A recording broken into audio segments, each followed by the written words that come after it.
Boom. Hopefully you guys can hear me. I'm trying out a new microphone. So just decided to go live if you follow me on Instagram, I've been going live there and on my YouTube channel. The difference here is I actually have a Twitch, you guys. I mentioned that I have a Twitch. It just haven't used it. So I actually got down on some StreamYard. What up, William? First, hashtag first. And so I'm broadcasting on my Twitch channel, which I plan to do more with. And I'm on Facebook on the Clothing Brand Mentor page. So if you're watching this in replay, please get your post noties on. If you're active on Twitch, it's at John Phenom. And whenever you catch me, please interact in the comments and serve me up your questions. I want to do this a lot more consistently.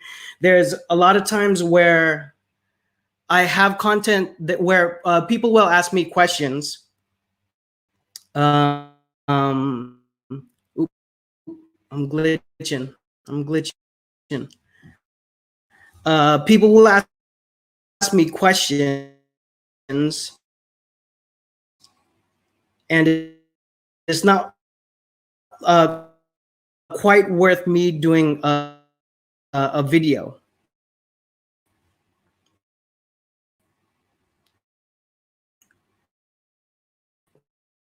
Race mode, I see you.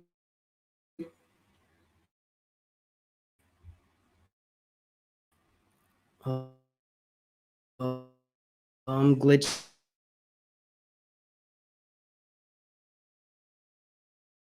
heavy, you guys.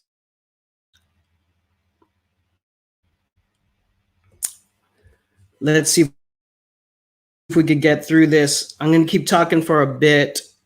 See if we could get through this glitch here. And guys, I'm frozen.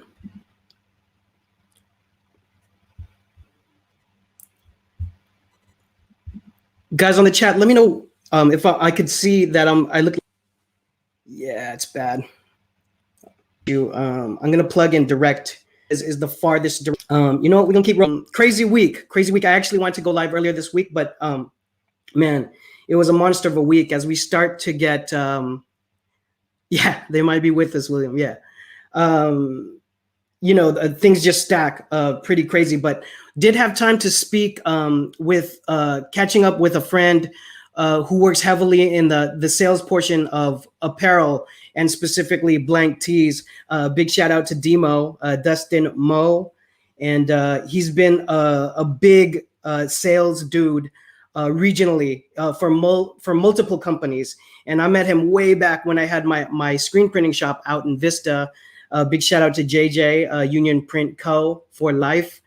And Demo was a rep at the time. So he was starting. So really interesting structure, but just like clothing brands have sales reps, if you sell wholesale, there's reps for blank companies when they're trying to push to other shops like we have and try to find a wider distribution for your t-shirt sales.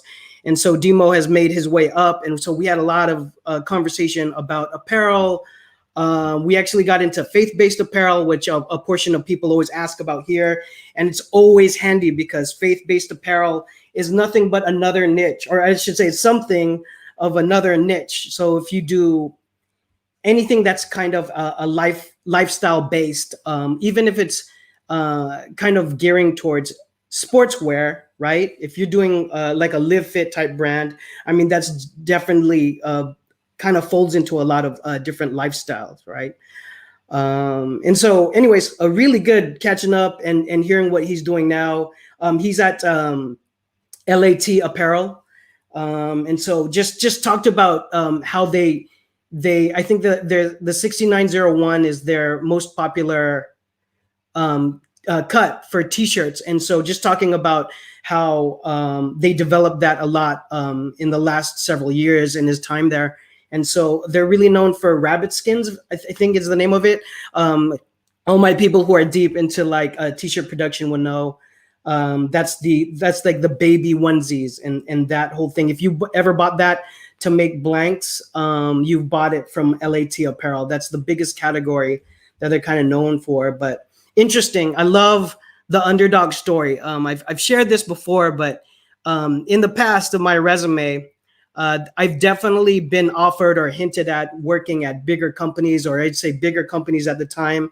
Because as you guys know, like if you're subscribed here, you know, it's been over 21 years in apparel. And so that's a lot of, I've seen a lot of companies come and go.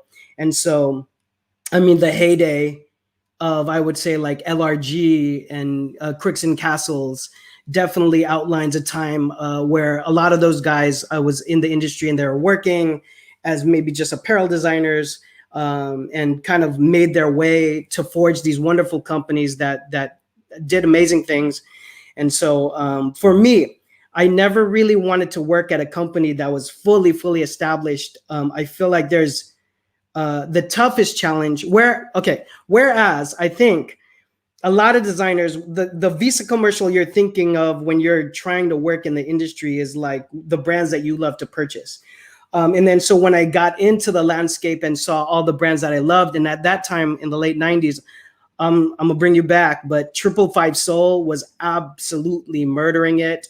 Their looks were insane. The way they would put their sets together, the way they would drop each delivery in each season was out of control to me. It was so good. And so them, Fresh Jive, early Fresh Jive, I'd say, when Rick Klotz had first dropped Fresh Jive, if you guys remember that, he one time did like an entire year, and I wanted the collection for every single season, and it was insanely good. So once I started meeting, you know, other peers inside of the industry, you know, you see little pockets of companies.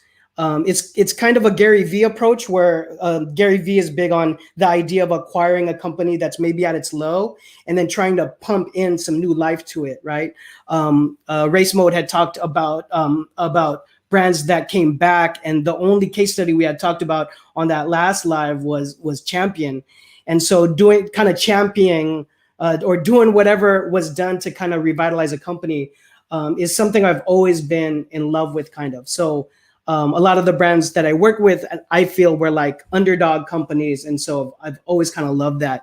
Yeah, I was kind of reminded about that when Dustin, when Demo was talking about trying to create, you know, an adult blank, because that category is not on par with what they were doing with the babies apparel, like that challenge of trying to turn a company around. Yeah, I remember I knew tons of the guys that were alumni at LRG. We talked about this on my interview with L.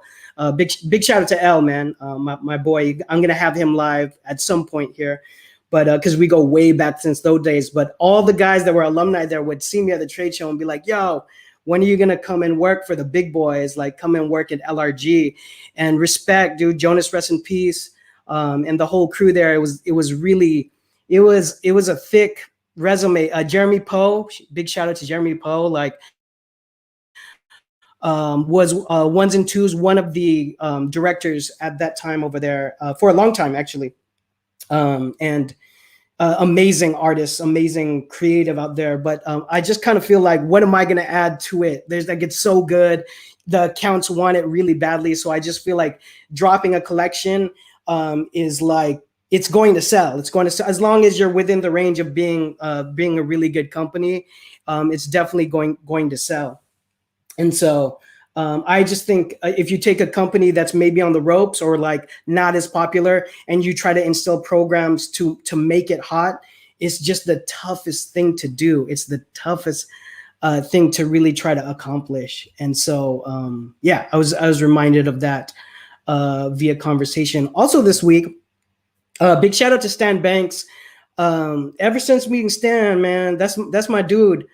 T-shirt side hustle. If you guys aren't on it, you definitely should be on it. He's approaching 80K followers, you know, and you know, he's in deep with a lot of people, and he's fully out there. In any case, connection to connection, Circle Clothing sent me. They sent me a package, guys. So at some point, I'll be doing an unboxing for that for sure. It's in the package still because I want to shoot the unboxing. You know what I mean? But I'm really excited. If you go to circleclothing.com, if you go Google them, I'm excited with a lot of the SKUs they have. It's a smaller company. Again, there's that underdog story. I'm sure it's privately held, but a small company, you know, trying to go up against your Gildans and your Next Levels and your Bella Canvases. So I got love for it. But check them out. They have some crazy tie-dye, super hot right now. So that's dope. Also, wanted to bring this up. Race Mode is in the chat. Guys, let me know where you're at too. I know you guys are gonna have questions. Also, let me know what city or country you're at. But Race Mode had a good conversation where he was saying, what was my take on Chinatown? Chinatown, if you guys are up on this, Chinatown is going to be, Chinatown Market's going to be changing their name. And so a lot of it is spurred with the Asian hate or the anti-Asian hate that's going around. Obviously, that hits me to the core. I'm actually not Puerto Rican, guys. I'm actually Filipino. And the Philippines is a Southeast Asian country. It's just south of Japan.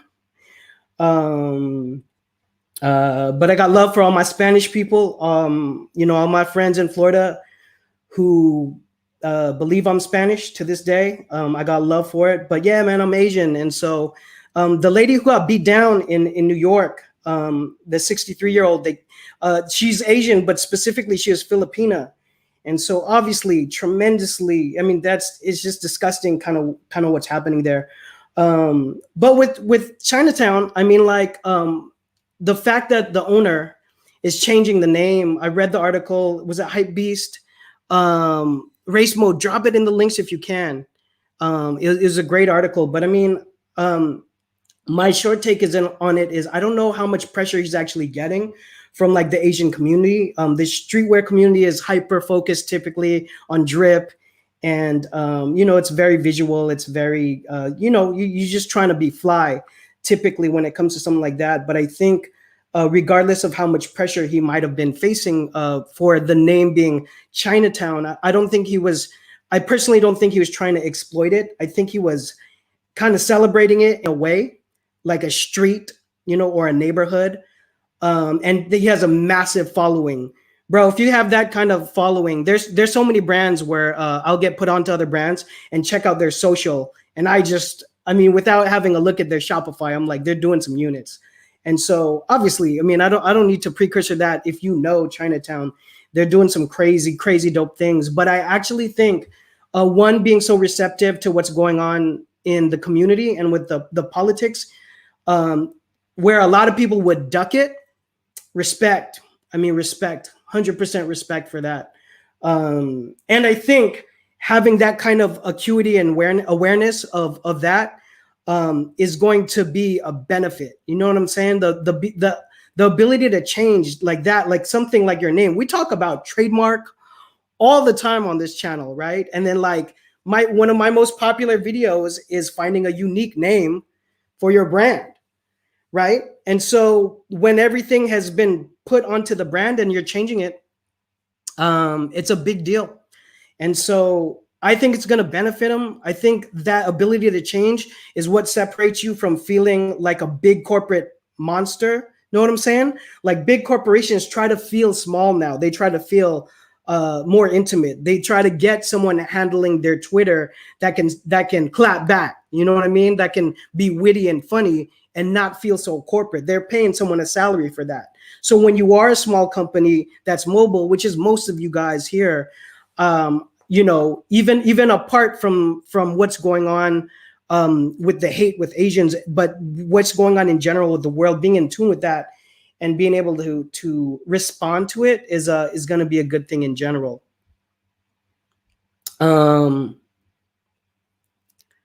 Carlos Reyes, big shout out to Carlos Reyes.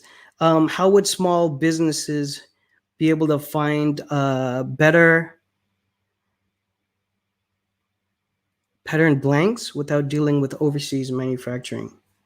I'm gonna pop that up. StreamYard, you guys. I'm putting it down. Okay, so better patterns. I think you're saying pattern blanks without dealing with overseas manufacturing. Okay, great. Woo! Okay, I got a lot to say about this. First of all, Carlos, before I get to your question, let me say this.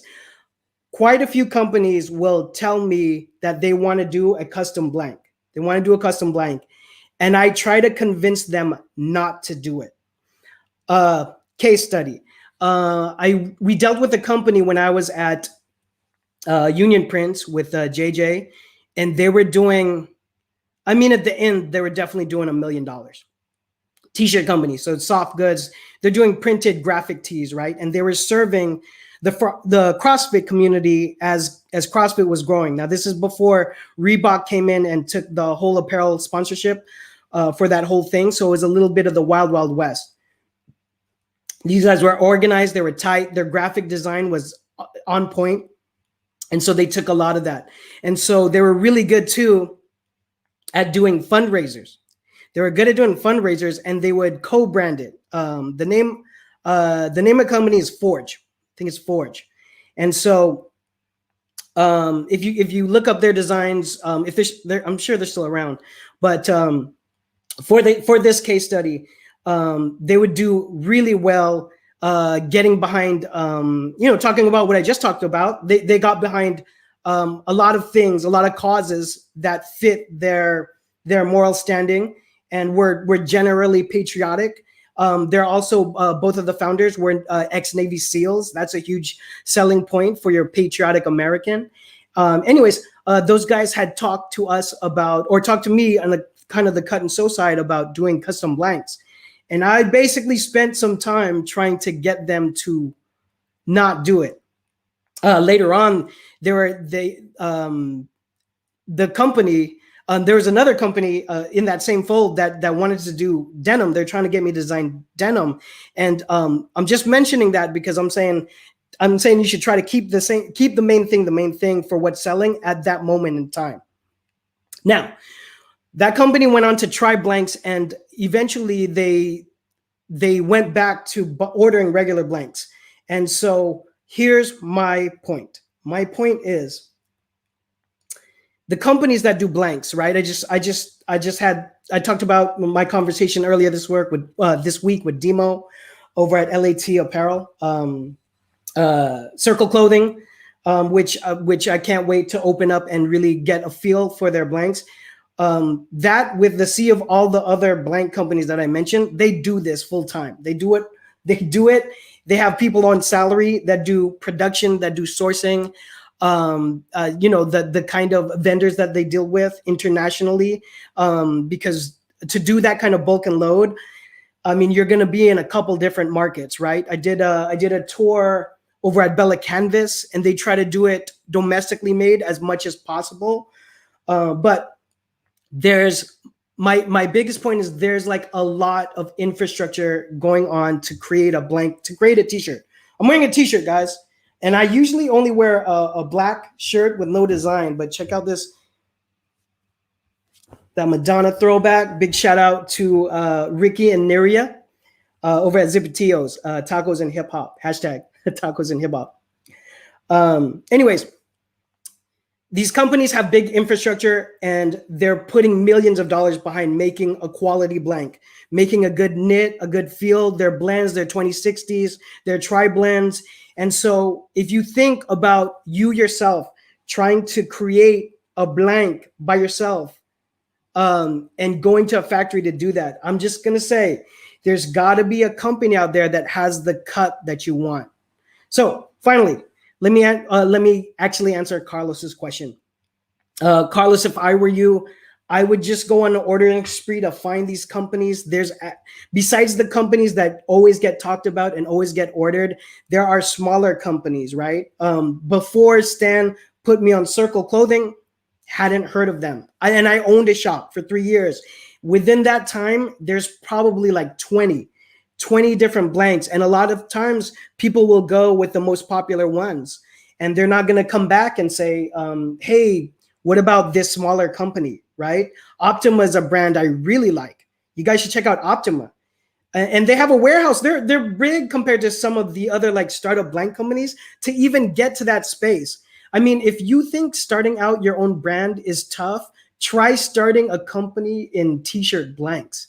That is nuts. To try to, I mean, we're really talking about swimming with sharks in a lot of ways. In any case, that's what I would do. Go do a deep dive, Carlos. If you tell me, if you go through like 20, 30 t-shirt brands and then wear it, wash it, check out the feel, right? See how it is after 3 or 4 washes. I believe this one is Next Level. I feel like Ricky always used to use Next Level. But you best believe when I open up this package from Circle Clothing, I'm gonna be wearing it. I think I told you guys I have a heat press in the mail. It's been stuck in queue in Arcadia for like 5-6 days. Dude, the shipping is real. If anybody out here has a brand and they're trying to get it to their customer, I already know like it's tough because of 2020, everything like COVID and everything. Yeah, so keep it coming, guys. If you have, there are quite a few questions. Adrian Triplet said, I'm a new brand, American topic.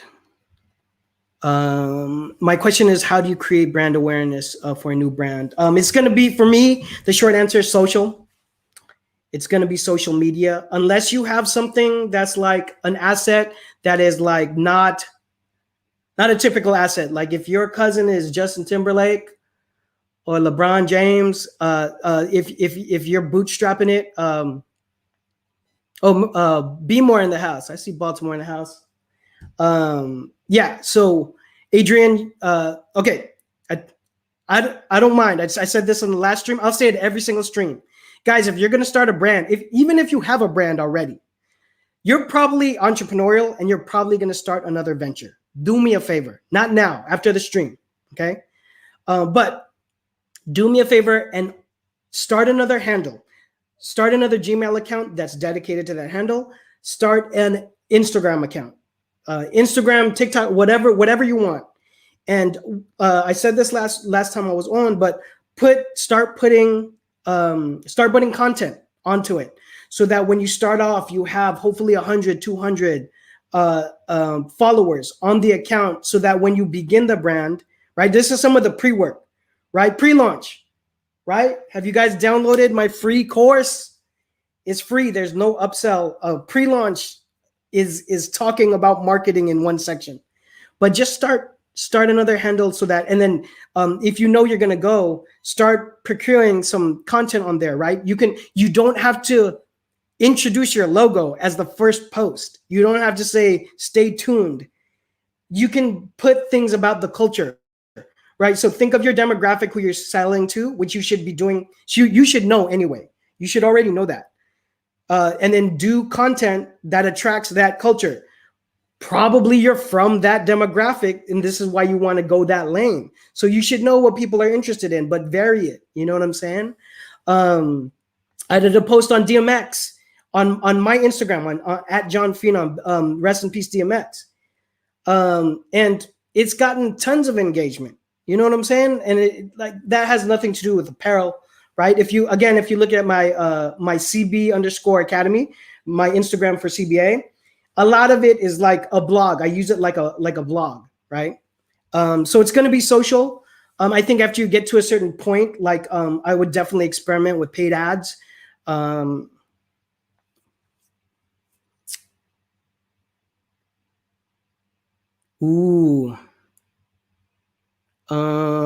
is a good one. So Race Mode said, as a micro brand, what are my thoughts on cheap and high volume versus quality and overpriced? Okay, that's a great question. Edward, that's a good one. Okay, so there's always tiers, right? There's always tiers. Let me give you an example. Old Navy. Old Navy is a company of Gap. Everyone here knows Gap, right? You should. So Gap owns Gap, the original retailer, right? Which actually for them ends up being middle tier. Old Navy, right, is a lower tier in terms of price point. And here's the key: not necessarily in quality, because you might think that, but I'm sure a lot of this is getting done in the same factories. And once you're doing the type of minimums that they're doing, which is not a minimum, they're doing thousands of units of product, that price can come down real low. At that point, you're the belle of the ball for the vendor. The vendor would love to have you, right? Because you're gonna raise their level of business up, because you're gonna have definitely a monthly need, not even a quarterly need or a seasonal need, but you're gonna need things like monthly. So to back out a little bit, to zoom out a little bit, there is Old Navy, there's Gap, and then they also own Banana Republic, right? The top tier.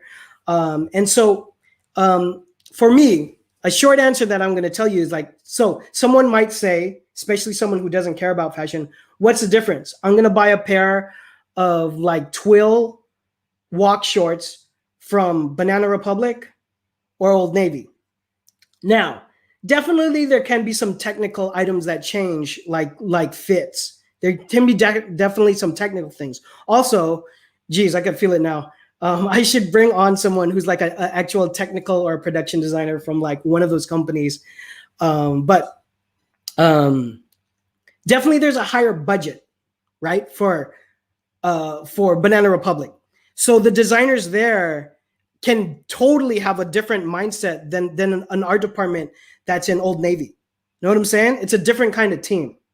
But if I'm zooming out from all of it, what's the difference? To me, the answer is marketing.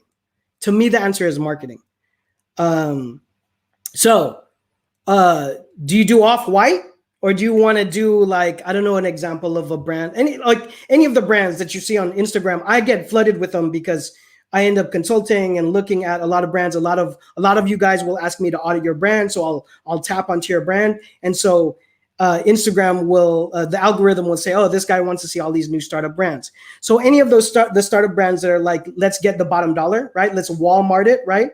By the way, another story about that is Target at one point was going the same direction with Kmart and Walmart. This is before Walmart was a powerhouse.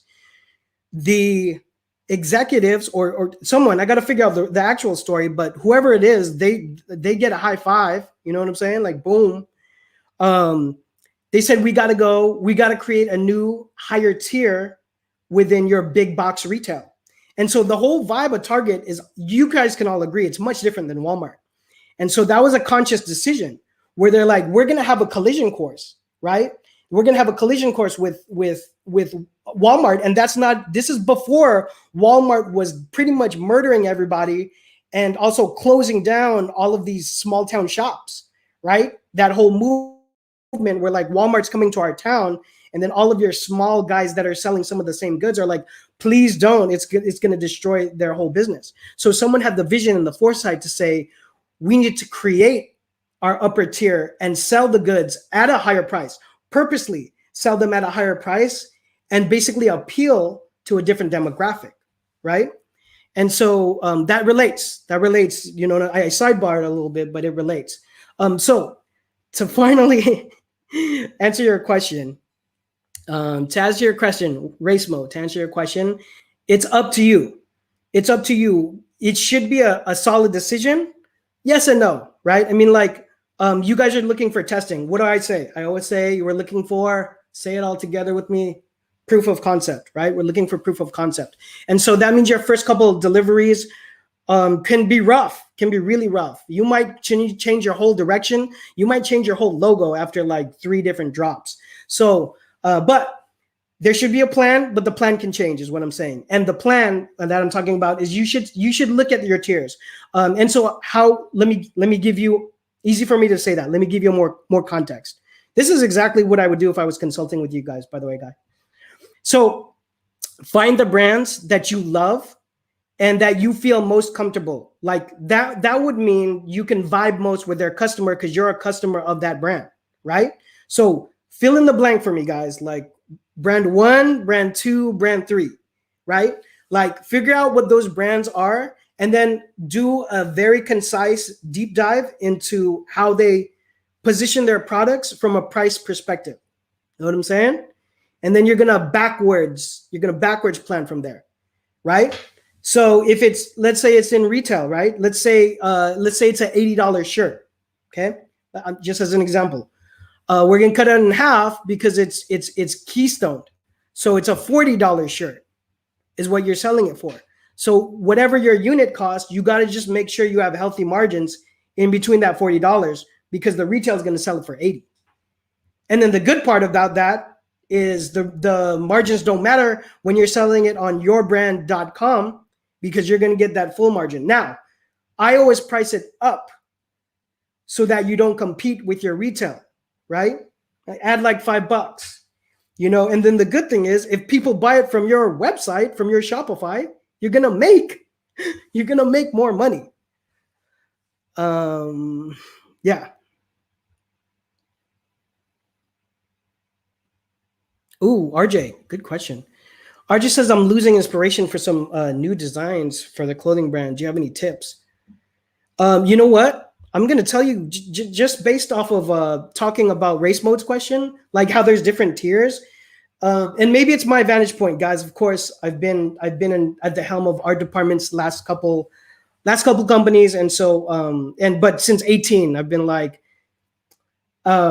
I share this sometimes, but I feel like I'm not normal where the way I'll look at the world. So wherever I'm at, and it's subconscious now, but I'll look at what people are wearing, how they're wearing it.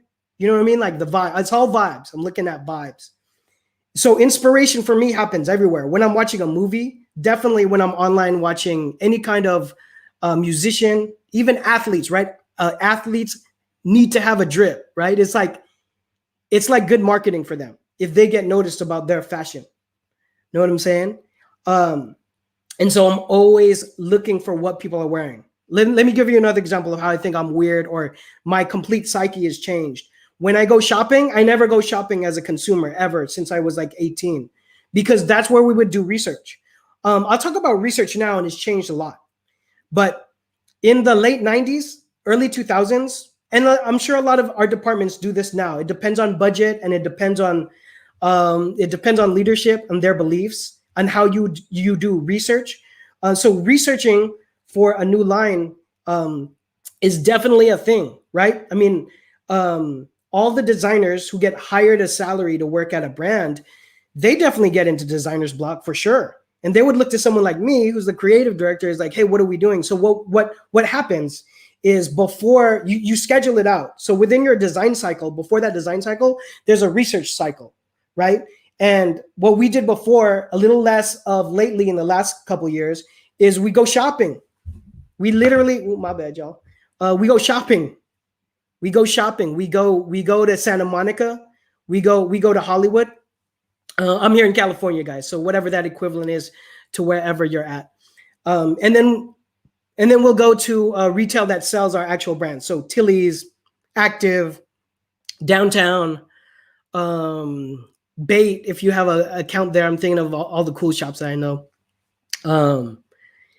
And so boutiques and everything. So part of research for us, RJ, is seeing what's on the front lines, because that means a buyer went and said, yeah, this is hot, this is going to sell. I'm going to put space in my retail for that. I'm going to make space for that brand, that new brand. New brand is usually 20 to 30% buy. You're going to go with your heavy hitters, the guys that are showing results for the rest of that. But you see what they're doing, right? And then the other part of it is obviously online, right?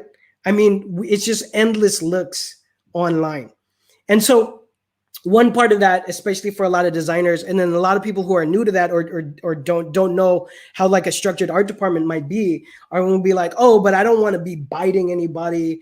There's ways to reference apparel, right? And then for a lot of my guys that are like, oh, well, I just don't want to look at anyone else's. I want to be my own brand.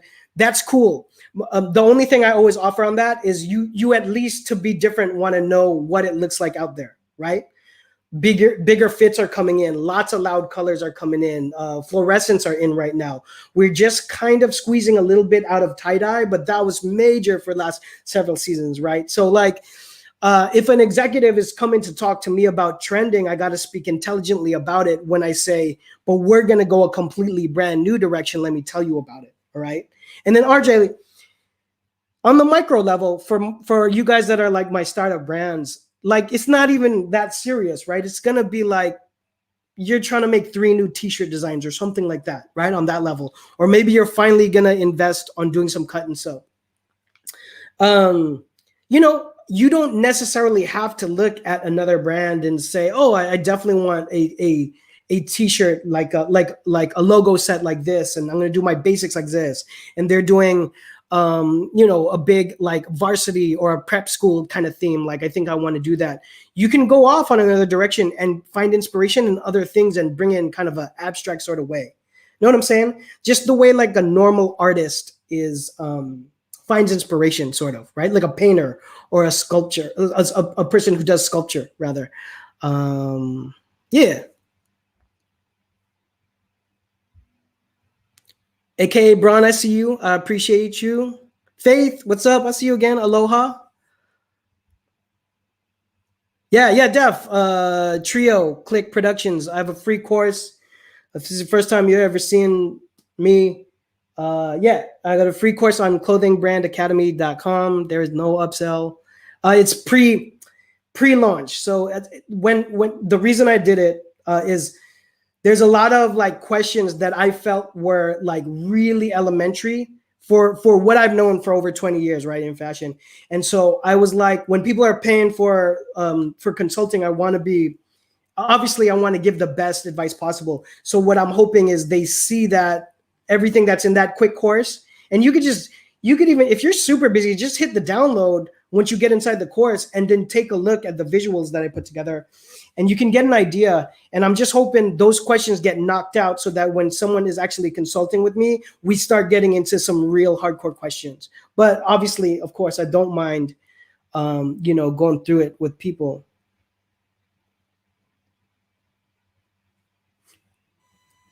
Tabo Apparel, thank you. Everything's good. Family is safe and healthy. And so I'm infinitely grateful. Also, guys, hence the live streams, my engagement has been so crazy. And I bought StreamYard. As you guys could tell, I upgraded it. And I just love the format. I'm talking to you guys directly, and it's great. So in answering your question about how things are going, it's going great. And I'm really trying to hold tight to the community, and like everything has been accelerated a lot. I think a lot of people are going for it. And guess what? If you're watching this now or in the replay, guys, if you are watching this in the replay, please drop questions still below, and I'll use it as inspiration for my future videos so we can talk about it. But what I wanted to say is, as we start getting into outside of 2021 and inside, or I'm already looking at 2022. I'm just saying, we'll see what happens. Thailand, I found out just the other day, went into lockdown in Bangkok. And so that's scary because they if you're up on it for Southeast Asia, they are trying a new travel program because a lot of countries that live on that exist, right? Their economy is very dependent on tourism. They're hurting. So they're trying to open back up. And there is an outbreak, they believe, of the new strain that's from the UK. And so Bangkok went into a crazy, crazy shutdown. Now, in America, things are going well. In LA, where I'm at here in California, things are opening up really well. And so While it might slow down in other countries, right? Like Thailand's having a tough time. A couple other countries I remember reading about. At some point, we're going to come back. We're going to come back from this in humanity in general. Know what I'm saying? And so when they do, there's going to be big spending, right? America, right? America, we are one of the top economic powerhouses, right? And so when we come back, you guys already know. You know yourself. Like right now, we're opening up here in LA. People are everywhere. People are everywhere. They're back in their restaurants. They're tipping way more than 20%. Know what I'm saying? They're spreading love. So the only reason I bring that up, besides loving that gesture, okay, now here's the business side of me. There's opportunity. There's going to be opportunity in that chaos. So you got to be ready for it. Even going back to the earlier question about how do I market my brand? All of that homework needs to start like yesterday, right? So if you're going to drop a brand right at the end of this year, start the freaking Instagram right now. Start the Instagram like immediately. Get 200 followers on there. Use that as a goal while you're trying to figure out, solidify your name, while you're trying to figure out, how you want to, how you want to put the price point for selling, like Race Mode was asking, right? Wow, I'm weaving it all together, y'all. I'm weaving it all together.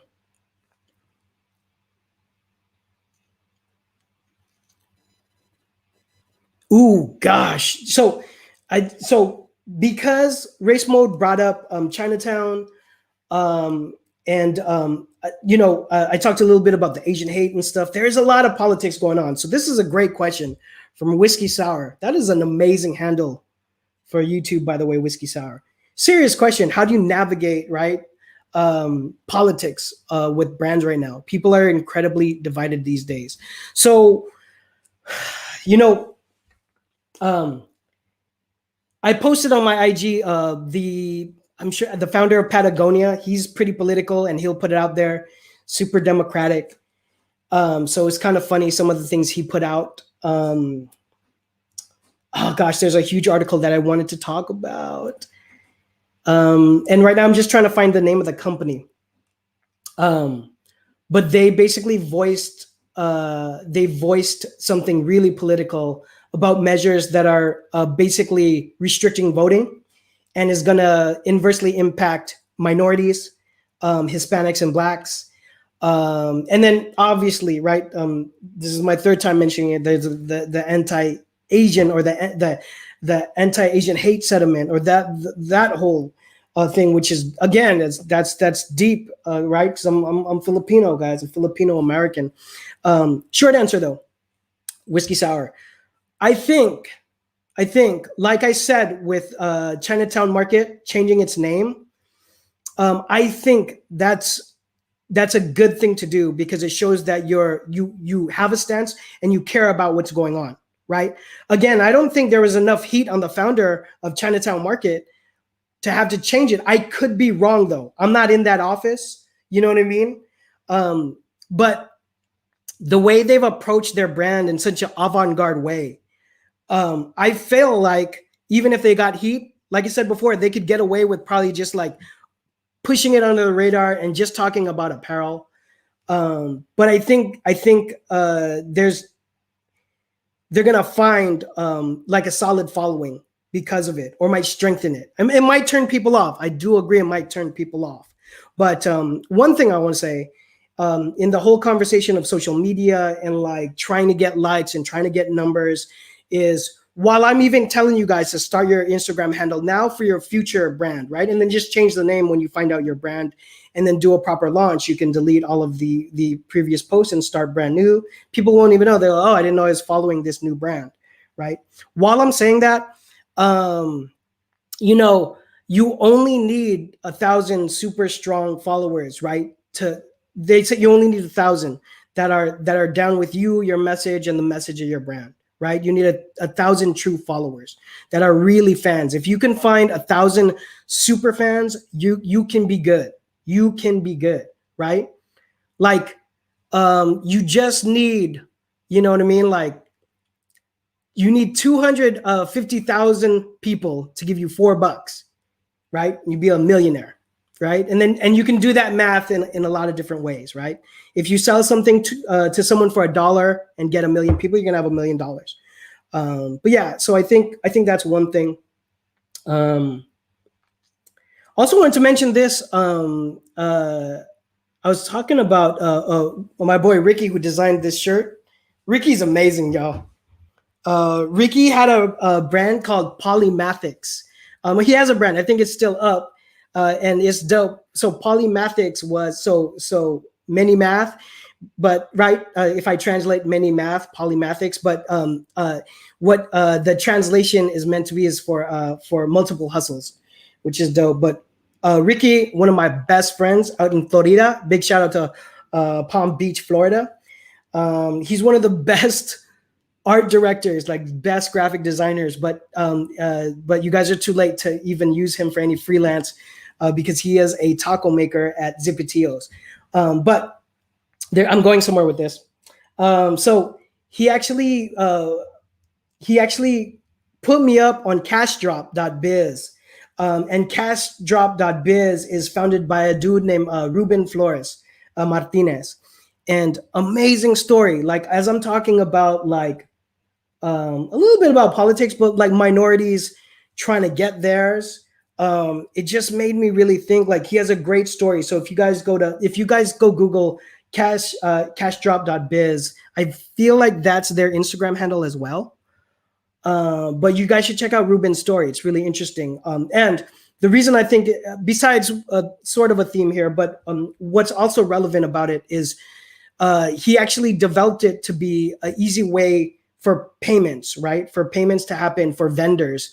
And then there's been a movement with it, obviously, with cash applications, right? With like Venmo and those kind of things. But it's just interesting. Also, like I just super support it because it's one dude who had a dream. He comes from an immigrant family, right?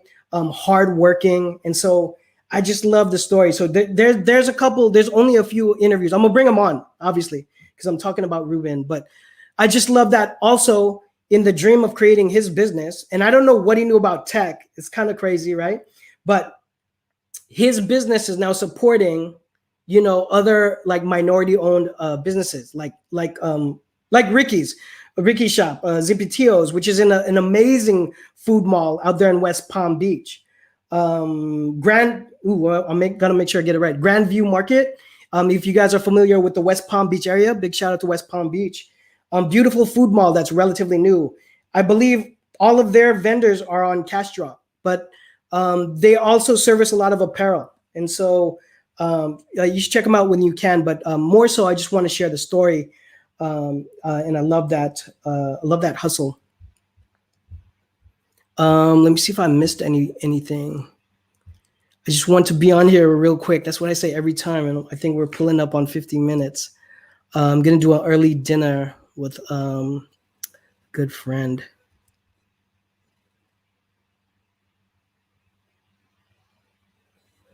ND, this is a good question. Let me read through this one. ND, I'm sorry I missed you earlier. You out here? How would one transition from being an artist doing everything, design, printing, photography, marketing, to finding a team? I've tried to find someone help. Okay.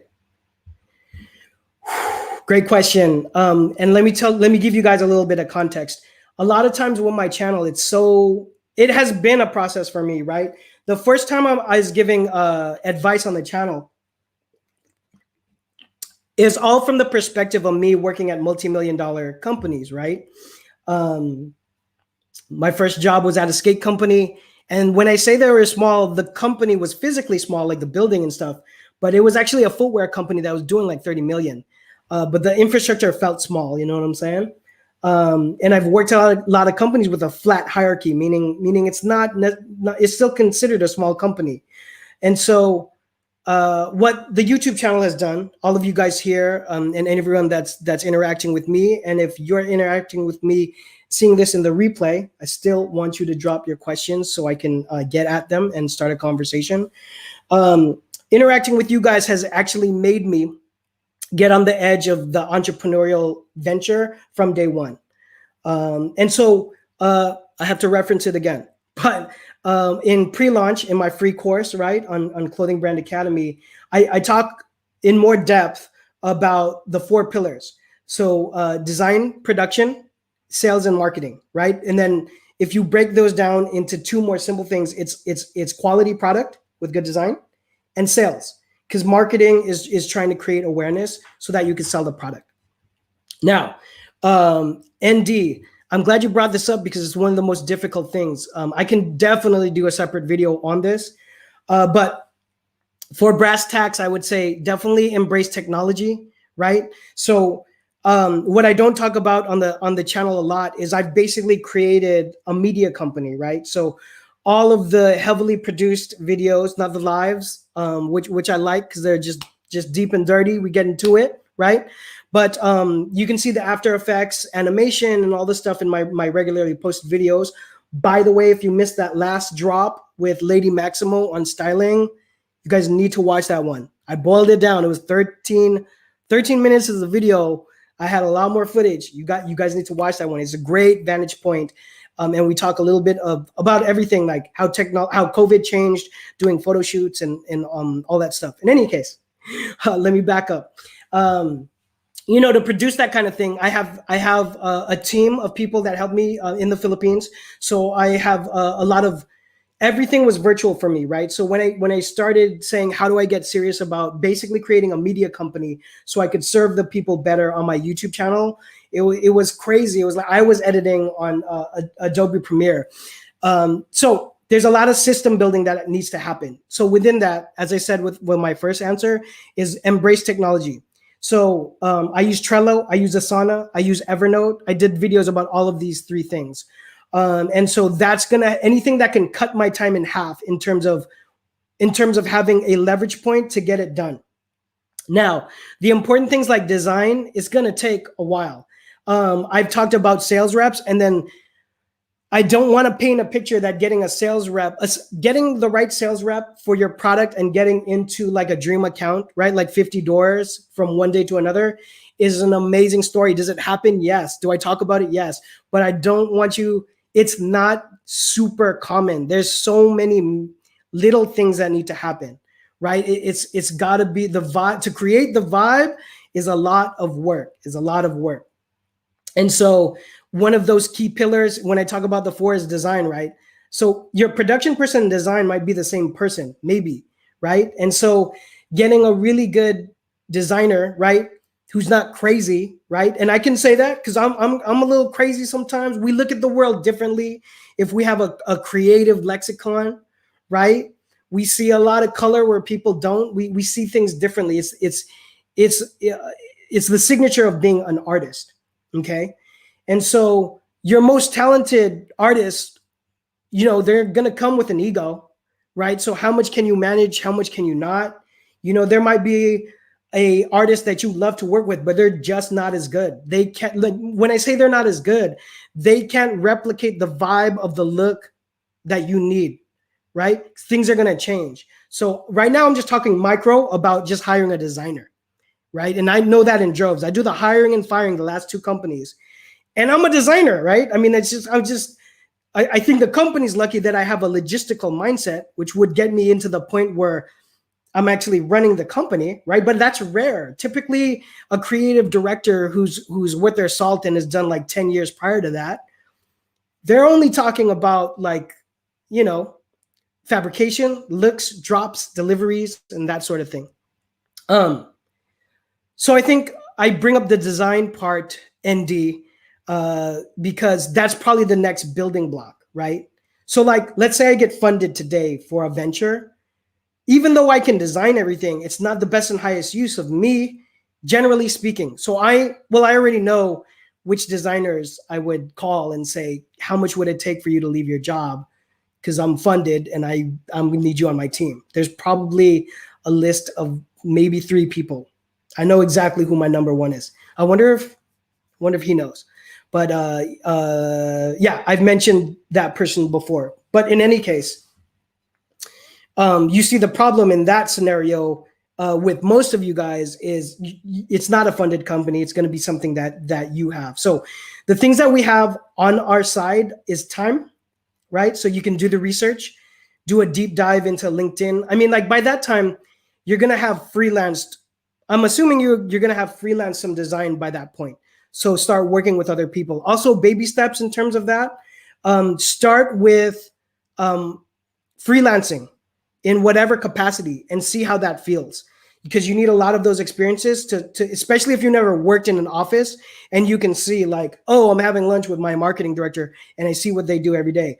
Oh, you know, I have coffee with my production manager. This is what he or she does every day, right? I had that experience, so I have that in my wheelhouse. So if you don't, you have to replicate it. So start. I mean, you can do, you can hire someone virtually as well. Again, for my media company, which supports my YouTube channel and helps me edit these videos, because that's not the best use of me. I am not one of these YouTubers that's like, oh no, I have to touch every single cut and edit. That's not me, dude. That's why I'm here live, actually. I love this live. I'm not going to edit none of this. You know, it's going down. You guys are here listening. So yeah, for me, I had to build infrastructure, and there was a lot of times where I was like, is this worth it? And obviously we're here now, right? At one point I did not have 24,000 subscribers and 1.8 million views on the channel, right? And I wanted to do better, but there's definitely a point where I was like, do I really want to do this? Like, obviously you guys know the answer because I'm here with you guys, but for me to comfortably get to this point, a lot of infrastructure, a lot of building, a lot of trial and error there, and also get ready for a lot of letdowns, you know. And then that's not even, you know, in a trial and error period for like, let's just say 3 months, you might partner with someone and find out that they have a huge drug problem or you know, there can be anything that can happen to that changes, right? Or here's the other thing that I get scared of when it comes to partnership. People act differently once you've made it, once you've had success. I'm talking about partners in this, like entity formation. So that's one thing that scares me, because everyone has different beliefs on money, of course. And so I'm Filipino. You know what I'm saying? I'm Filipino for real. My dad did not have shoes growing up in Bicol, in Camarines Sur, sa Pilipinas. You feel me? So you know, you know, my car's paid off. I'm real. You know, I live below my means, you know, and I've always been like that. That's also rare for working in fashion. My closet historically has been literally 1/6 the size of my counterparts and the people that I work with, right? Okay, guys, I'm gonna scan. I gotta do a couple things before I head out for this early dinner.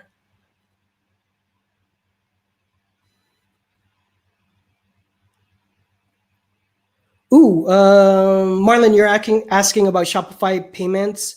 I feel like they can plug into to PayPal or Stripe. So I would just make sure it's most it gives the most options as possible. For when it comes to payment, guys, right? We're trying to, just like any tech company, right? We're thinking like a SaaS company. We want it to be good UX, good user interface, and good user experience, right? So if you're on Shopify, there are minimal things for the user interface, but user experience, minimal amount of clicks as possible, and you want it to be smooth. So that with that, just choices, right?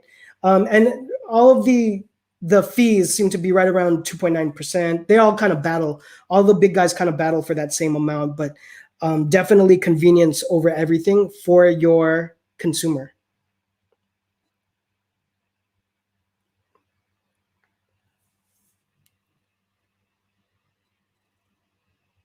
Oh, quick one, Race Mode. I see you. I am well as well. I as well as I'm very, very, very proud. I'm very proud to be Pinoy or Filipino. Shoot, there's so many Filipino brands, or like there's a lot of Filipinos behind the helm of design. Shoot, actually earlier I talked about Old Navy. I'm gonna get my boy on here one of these days. But he was one of the art directors over at Old Navy for like 7 years. He's out there in the Bay. Big shout out to the Bay. Big shout out to Undiscovered SF, which actually maybe a lot of you guys who are Filipino have got here through that, because I hosted that fashion panel last October. But yeah, I mean, Mega from Black Scale, that was Pinoy. I mentioned Jeremy Poe earlier. I believe he's half Filipino. But Illa Manila, got to give a shout out to them. I've seen them since day one. I'm actually personal friends with the founder, or we know of each other, from the industry. He had a career actually in marketing way back in the day with Vans, and then did a lot of projects with Willie Santos, pro skater for years, still doing it. It's amazing. Big shout out to Willie Santos. And so I think Illa Manila is doing some good things. There's been a lot of really culture-centric Filipino brands, and I think that's tricky, right? I think it can be tricky. My boy has a brand called Island Ave, which actually got into Tilly's. Great story there. Shout out to Island Ave, and he's like an islander for real. So he wanted to encompass Hawaiian, Samoans, and all of that. So when I say it can be tricky, you want to make sure you have a wide base of people that you can appeal to, right? So like one example that I have is there was a brand back in the day that launched, and they were called Long Beach Clothing. And this is not a slight on them, but I'm like, immediately it kind of closes in the kind of people who would be buying from that. Now you want to rep your city, do a collection that's like, this whole drop is love to the city's Long Beach, right? But I'm a big fan of making it very wide in terms of the brand name, right? No one in Paris is like, oh, I can't wait for Long Beach Clothing to drop their next drop, right? So that's where I would just be, to give everybody some value.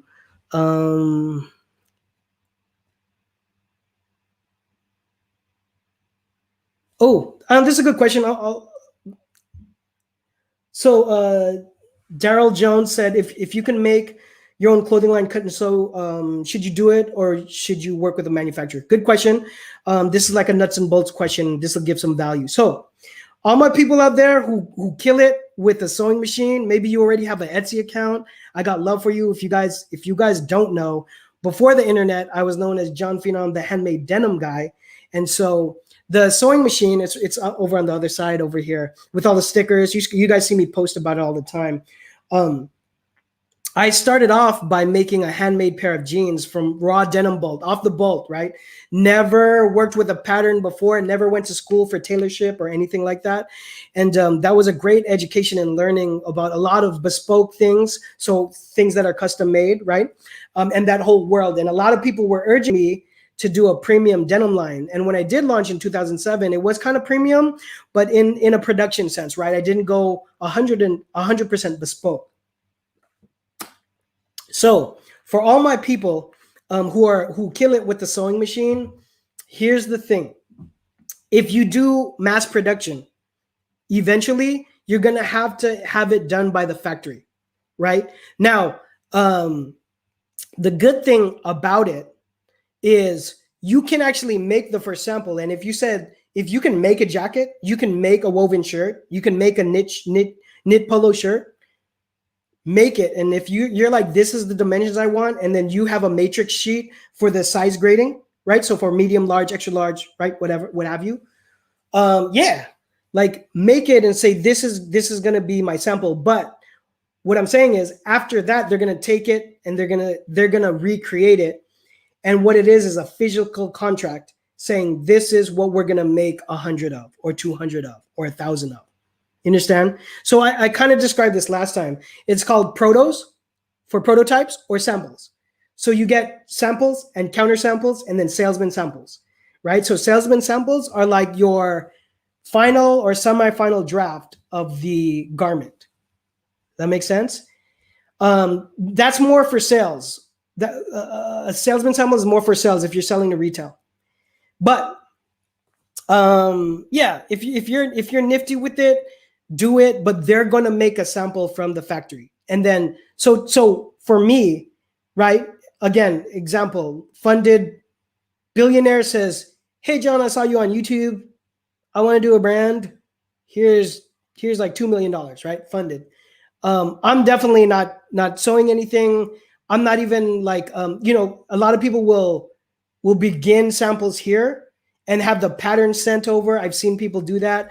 For me, the factory is going to make all of those anyway, and it's going to be a fraction of the price because it's going to be somewhere else in the world. You understand what I'm saying? So instead of, I'll cut straight to it. In fact, if I was funded, I wouldn't do tech packs. I would do really minimal tech packs, and I would fly there, so I could create a relationship, see what we're dealing with. I probably will not take a tour of the factory. I've seen way too many factories in my lifetime. I don't need to see it. I just need to see what the first proto sample comes in like. And then after that sample, you have what you call a fit meeting and then sample comments, right? So I would have like a junior designer, like taking all the notes, right? They have like a notebook and they're taking notes, or whatever, your laptop, whatever it is, and just saying, hey, we need to take an inch off the sleeves. You know, the inseam needs to go up a 1/4 inch. We need to, you know, we need to change the dart here, the flap for the pocket, all of that. You know what I mean? Like improve the quality. Maybe you got a inside taping label that's printed. Maybe the quality is horrible. All of those notes. So it's going to end up being like 50 different points, right? And that's typically how we'll actually, you know, improve on that. And so again, it's like a physical contract, and it goes. Then you say, okay, let's make 100 or let's make 300 or 500. And they say, okay, send us the wire deposit. And then that's when you're going to have a panic attack because you're like, are these guys going to run away with my money? Cool, y'all. Ooh. Kim, I'm not sure what you're talking about. Is there a certain machine that would be best to print your designs? Who are we talking about? Like sublimation? I will say, and I mentioned this a crazy amount of times in my last live, you're about to see a ton of content with Supercolor on this channel, because you basically send them the design. If you get it to them within the time frame, whatever that is, it's in your hands 3 days, and you can heat press that onto a shirt, and the quality is out of control. And I will deep dive into that. These videos are getting edited right now. Talking to Stan Banks. The first 2 are all with Stan. He's the one that introduced me to the powers that be over at Supercolor. And you know me, I mean, I want to see it. I want to see the quality of it, and I'm co-signing it 600%. So Kim, give me a bit more context if you can before I bounce here. Daryl, I appreciate that. You know what, guys, concerning consulting, I thought it was going to go down a lot, but it went up because of COVID. And like I said in the beginning of this, I live below my means. I'm real tight to budgets and forecasting. So if you ever been on a Clothing Brand Academy and look at the documents, I made those documents. So it's crazy because the funny part is I could drop a pretty mean spring or fall line. Know what I'm saying? Like I can make some deliveries. You know what I'm saying? But the funny thing is the other side of my brain is kind of exposed with Clothing Brand Academy because I made all of those spreadsheets. And all of that to say I'm very logistical, right? I mean, I cover it. And so when you guys do consulting with me, you know, I take it so serious. I mean, that it's why I've kind of tripled down on my channel and everything that's this and solutions on Clothing Brand Academy, because people are definitely trusting me.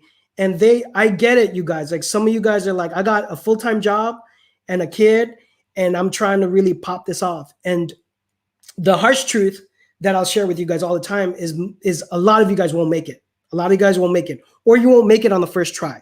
So there's a couple of things I'll push. Take the skills and move it to another entrepreneurial venture. I also said last time, other ventures other than clothing are a lot easier. So the good thing is you're going to do SEAL team training of starting a brand, because there's so many things, right? I mentioned last time, like we're one of the only industries where we recreate a style because we want to every season, right? If we sold this pen, you just got to make it once. The rest is your sales guys, right? You tighten up production. Maybe you make this in a couple different colors, right? because it's a pen, right?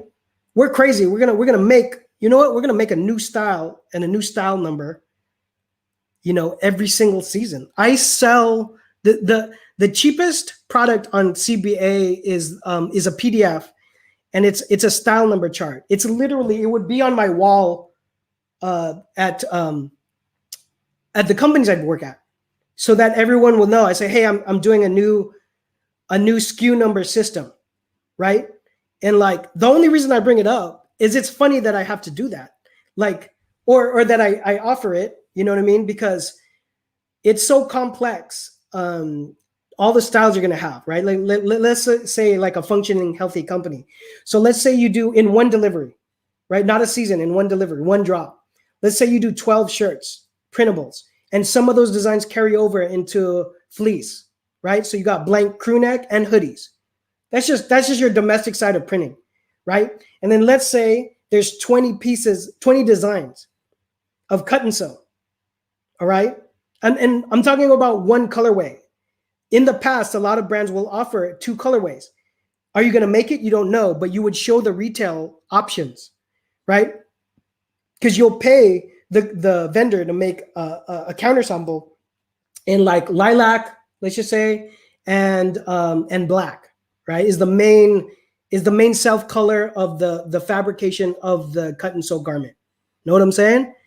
Like, that's a lot of styles. And guess what? We're gonna do it all over again in like 3 months or whenever. If you don't sell to retail, it's the same thing. If you're doing drops, let's say you're a band, right? Obviously, every time you guys drop a new EP, you're gonna have merch, right? So it's more like the first example.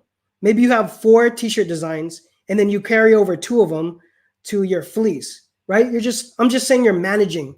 There's a lot of management. There's a lot of organization that needs to happen. Like my design, my people on here that are designers, sometimes you don't want to hear that because you just want to make stuff that's cool. And I get that. But you also have to sell the cool stuff after you make it. And part of not having a panic attack is getting organized. Now, I have heard the argument that I am overly organized. I don't know if that's a thing. I've heard that before. But when you go to my desk, when you go to my office, when I'm working at a brand, the cables are on the wall. The cables, I have the little cable things and the cable ties. So you know exactly what USB cord goes to what. That's me. I will take the first week to make sure. Look at this. I made that pegboard. I made that. All right. Like I'm super organized. So while I have heard the argument that I'm overly organized, I won't have a panic attack from not being organized. I was just gonna say that. All right, one more scan. Kim. Ooh. Kim said, I have a heat press. I'll show it. Kim said, I have a heat press machine, but sometimes the designs peel after the first wash. Okay. So 100% transparency, guys. I'm a student just like you guys. I'm going to be learning ins and outs of heat press. Not necessarily to do it. That's for you guys. Like, I want to make sure I could speak intelligently about it and try to pinpoint. But it sounds like, from what I know at this early stage, it could be a heat setting. Obviously, it could be the machinery, right? That's like my car is making a weird noise. It could be the machinery, right? At that point. With DTG, there's pre-treating. So if you're, depending on what transfer or what design you're putting onto a substrate or the garment or the fabrication, there could be a lot of things there, right? Like early on with sublimation, it had to be like something like the blend had to be specific, like a 90% poly. It was really weird because everything was new. So then t-shirt companies were trying to make a shirt that was made for that, right? Because they put money on the line trying to make it. So it was so arduous. It was gnarly. The first machines I ever dealt with were Brother, like sublimation and DTG machines, and they were just crazy. So Kim, without knowing more context about the machine you're working on and and the things you're printing on, there's a lot of variables there, right? So just like anything else, it's probably just experience. and getting through it. Also, just jumping on forums. I always shout out t-shirt forums, t-shirtforums.com. But there's probably a couple other places where you can aggregate the information. And so I'll have more resources as we keep moving forward with that journey. Oh, you guys keep hitting me with good questions. I don't want to stop. Trio Click Productions. How many collections can we drop in a year? So this goes along with the question that I've made a video about many times, but it's like, how much do we need for our first collection? That's related to this. Or what should we drop, right? And for me, it all depends on your budget. So let your budget dictate what you can drop. Right, that goes along with Race Mode's question earlier at the beginning of this hour, which was, where should I place my price point? This is the same conversation. Figure out what's comfortable to sell a price point via your competitors or people you want to hang next to, right? And then get some hardcore numbers. Part of getting hardcore numbers is forecasting your production. Okay, I'm not meaning to plug this, but I made these solutions for a reason. I have a production forecasting spreadsheet on CBA. You guys, it's like, I don't know if it's like $10. I don't know what it is, but that whole thing is literally how I would approach getting your numbers together. So you're gonna call a bunch of vendors, give them the same, like, if you don't have a design ready, just make it simple, like 100, because you're gonna know what their pricing is. Right? Because it's a simple number, like, hey, I have 100 shirts. It's a 3-color design. It's a location on the front and the back, right? And see what that all comes back like, so you can get an idea of what your unit cost is going to be. So there's a lot, like I said, there's a lot of homework there, right? And so I'm just going to throw a number out there, but let's say you only have, I don't know, $2,000. That's not going to be a lot. You're probably going to start with t-shirts and hats, right? And so figure out what's comfortable. And when I say figure out, besides the nitty-gritty number of your unit cost, what that's going to cost you, but go back and make a schedule, right? You don't want, like, I used to go crazy when people were like, I'm ready to drop like 15,000 on a launch party. I'm like, everyone who's going to attend your launch party is going to love it for that one night, and they might not even add on Instagram. You understand what I'm saying? Why would you blow that much money on one event, right? So if you have, let's say you have $2,000, right? I have people that are like students in high school that follow my channel. But let's just say you have a small amount. Think of it like a marathon, right? Shout out Nipsey Hussle. All right, like think of it like a marathon. So like, what things can you do to create attention? How can you create virality? Not the first month you drop, and then after your mom and your girlfriend or your boyfriend buys it and your 2 friends, what are you going to do after that, right? You want a stranger to look at not only your product, but your company and say, wow, I need to have that, or this is dope, or that design strikes a chord. It might be your first couple designs. You got to pour into the first couple designs. I'll never forget one of the first t-shirts that Jonas Bavako did, rest in peace, at LRG. I saw Jonas grow that brand to a multi-million-dollar company. And I was there at his first trade show. He had half a booth. So if you don't have money to show at the trade show, you can go halves with someone. I mean, it's not like, it's kind of gray area, but you get half a booth. He had half a booth. But one of the first designs he did it was called Mike Man. Man, if any of y'all know this, let me know in the chat, because it was a very vector design, but it was cool. You guys know I'm a big hip hop head, right? That's a Black Star album cover, and the one that was up there before that was Tribe Called Quest, right? 90s baby. But I'm a big hip hop fan. Know what I'm saying?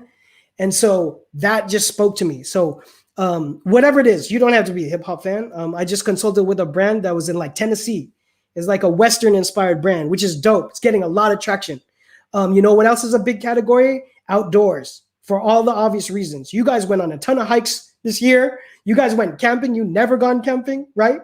And so because of the COVID situation, and there's also a growing love for that, right? It goes along with the tiny home movement, right? Which I'm hyped on. I think it's cool to give options in housing. It goes into a whole lot of pro-social things, but yeah, there's a lot of growth and things out there.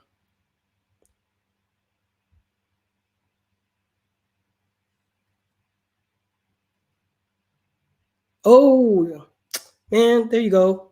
Trio jumped into the chat and trying to help Kim out with some options. I got love for it.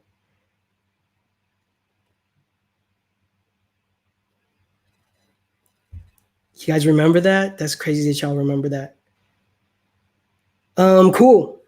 Everybody on here is on my YouTube. I went over an hour, y'all. Hour 20. I gotta go. I gotta get ready. So look out. I'm gonna still keep dropping some lives. Got some good content this week. The content that I actually had ready to post is the stuff with Stan Banks at T-Shirt Side Hustle and Super Color. But I think I gotta push it to next week because I mean it's a whole involved thing. I'm gonna drop 2 videos and I'll definitely do a live around it. But guys, for all of you guys that are watching this and watching in the replay later while you're working or cleaning or doing whatever, this is gonna definitely be in like the podcast category of like just listening to annoying John speak and answer questions.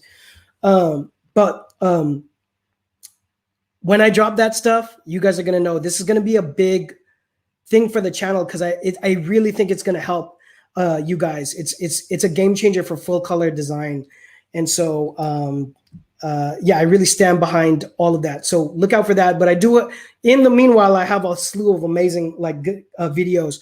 Also, when we get to the cusp, I talk about wholesale all the time. It's still a huge viable thing, even though it's shaky, right? Like internationally in the world is in America, we're coming back, you know, with a vengeance in terms of coming back after COVID and everything. But there's going to be a healthy demand. There's going to be a hunger, and you guys can definitely ride that wave with your brand and try to grab that moment. It's going to be a big moment. That's my belief. Obviously, I'll do a play-by-play as we get through it. I do think Super Color is going to help with that in terms of starting off at home. And so there's going to be a lot there. But the content that I'm waiting to drop as that goes is more about wholesale, more about trade show. And I shot it all prior to 2020, but it's still all super duper relevant, You know what I'm saying? So I mean, you guys are going to check for it. Make sure your post noties are on, especially as I'm going live a lot more. Yeah, guys. So be blessed. I hope you had a great weekend wherever you guys are at in the world. I hope you continue to have blessings. And we had a tough year, like I said last time, but it can only get better from here. It can only get better. I'll see you guys soon.